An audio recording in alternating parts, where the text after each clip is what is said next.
With me right now is the board president of United, that would be Juanita Skillman. And this week they had their regular monthly meeting, which was on Tuesday.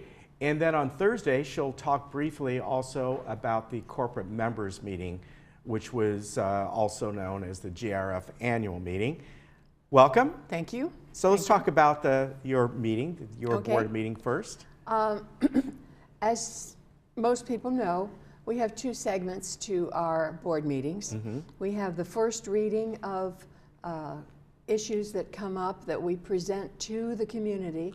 That's and right. Right now we're still under 30-day review starting the 1st of January. Okay, I was going to, let me interrupt you here. Sure. What's the status of that? Because I know it's all passed and ready to go, but it doesn't take effect until January 1st. Oh, okay. All right. I knew it passed, which means it's now going to be 28 days. Yes, am I right? and that means we'll be able to go month to month instead of like this month.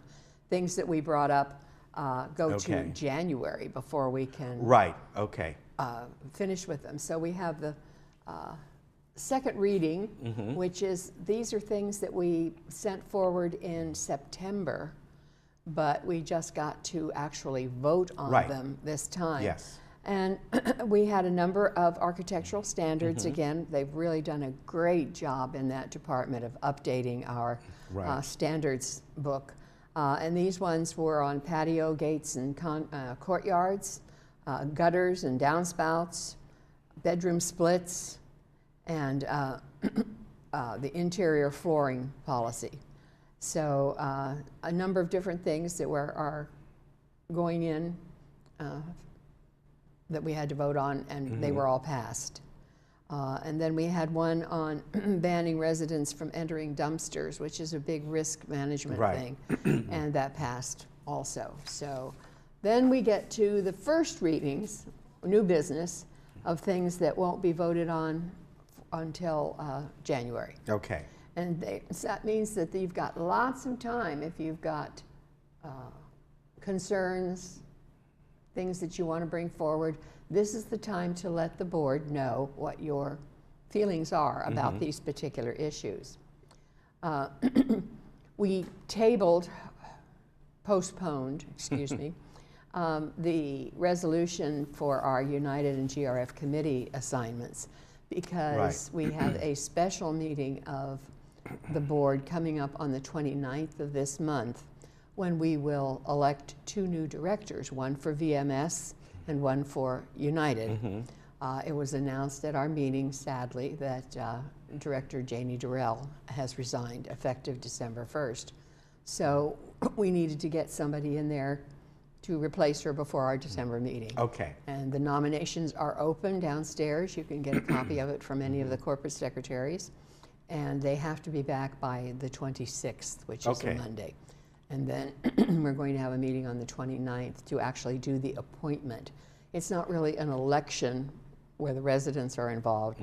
It's the board members who vote to appoint the new VMS director. Anthony Liberatore has completed his term, and the person to replace Janie. Okay. So we decided it was not a good time to put forth all our United and GRF committee assignments until we had that person back on board.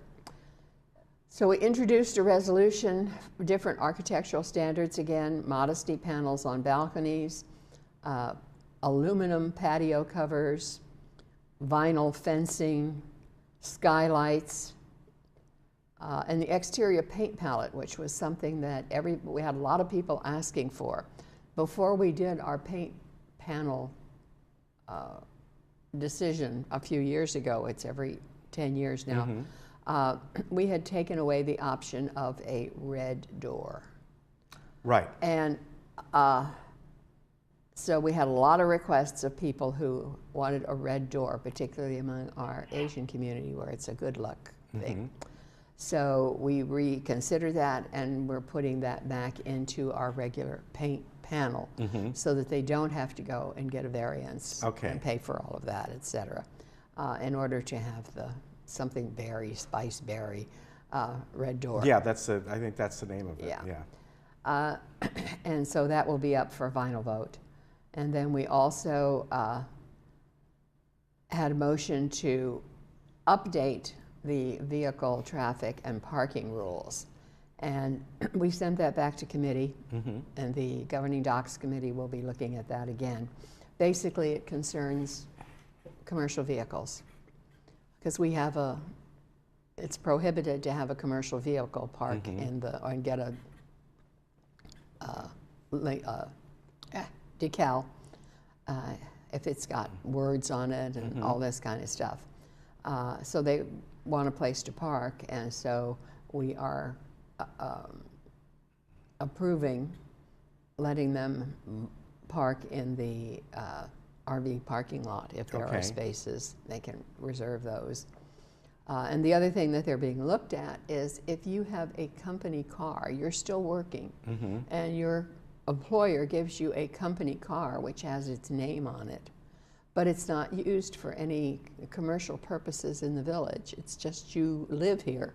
Right. And you want to be able to park your car in your carport, et cetera. So they're looking at how they can revise that. Okay, because you know, you bring up a good point. In many cases, it may be that person's only car. That's right. Yeah. And we have more and more of our residents that are still working.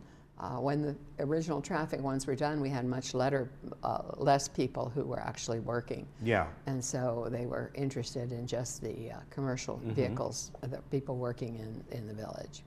So we'll be looking at that. We sent that back to Governing Docs. And then we did move forward with a motion to, with revisions to the land use alteration policy that we spent years getting together and working. And basically now we have people who got a variance, say their patio, to extend it 6 feet out or something like that. And that was approved, and that will stay approved. But now we have people coming back after the fact and saying, no, I want to build a room there. And so they're asking for a variance, and we're saying that we are not going to do that. It has to be like for like. Okay. And they're not going to be able to have any other purpose for a community common area that they had gotten before. So that will be interesting, and if you have input on that, you're welcome to give it to us. We had reports from all of our committees, and it's getting more and more interesting because many of our committees, just like GRF committees, now only meet once a month. I mean, every other month instead of once a month. There are still some that meet every month, and it's gotten to be confusing. And so when we get to reports, they said, I've nothing to report. We didn't meet. Yeah. So they talk about maybe what's on the agenda for the next meeting or something like that, and we go forward with that. And it's the same way with the GRF committees, which also many of them only meet every other month. So some of the future items that we're going to be looking at, besides the one that we moved forward from this month, are a resolution to update the golf cart plug-in fee. And there's been a lot of dispute. It's kind of interesting. Yeah. There's so many kinds of electric vehicles now. So if you have an electric car, I believe it's $240 a year that you pay to be able to plug in your carport or your garage. And if you have a golf cart, it's less because they use less electricity. Right. And now we have people who have these electric wheelchairs or scooters, whatever they call them, and they want to be able to plug in as well. They use much less electricity, and they're saying we don't want to pay what the car or the golf cart does. That mean they want to plug in within their carport and they just leave it out there? Yeah. Okay. Because many people who have these scooters are ambulatory, but they just can't go long distances or around. So there's also people on the ground floor that have a patio that want to be able to drive their electric or scooter, whatever you want to call it, into their patio area and plug in. And if they do that, see, there's not a problem because it's their electricity, not common use electricity. So a lot depends on how far away their carport is from their unit, and also we'll be looking at that in depth to see how we can accommodate the new kinds of vehicles. I think you have a segment this morning on one of those. Yes, we do. So it's going to be Interesting. So again, our nominations for our two positions, one on the VMS board and one on the United board, is the 26th. They are due in to our corporate secretaries, and we will have a special meeting right after our agenda planning meeting on Thursday, the 29th. Okay. So that we will have people in place for the next GRF and United board members. So. Okay, and you want to touch on the corporate members meeting? Just quickly, we did have the corporate members meeting, and it was the annual meeting for GRF. And there are two main topics that are up there. And the reason I wanted to mention it, because we encourage our residents to weigh in if they have some on that. The first one is change amendment to the 2.4.1. But basically that is the amendment that says you have to go to the corporate members for any project GRF, it's the GRF bylaws, want to do that is over $500,000 or certain space, et cetera. Yeah. But there, in the original one, there's confusion in the language as to what it applies to, whether it's interior or exterior, building a new building or just refurbishing inside, because we have many of our amenities that are dire need of fixing up inside, not so much outside, although there are a couple that need new air conditioning. So we've been working with the attorneys. We have another meeting with them, and they're going to have a special corporate members meeting to do this. And the other one has to do with the UPS post office that's down in our Clubhouse 3 parking lot. We are just finishing up in September, it's not right away, a 5-year lease with them. And we are willing to renew that lease, but they put back some clauses in there that disturbed many of us. One of them being allowing the post office to sublease that area with our having no input as to what they put in there and that kind of thing. And we are, of course, it still would only be accessible by members, but they could put in things that we don't particularly want in the retail in there. So we're still looking at that. Each of the boards has been having meetings and going over it and working. Our attorneys are all working together, and basically we just said we want to keep that restriction the way it is now, that they can't sublease it. And the post office playing hardball. And they're saying, no, you sign it the way we want it, or we'll take it out. So I don't know yet how that's going to resolve.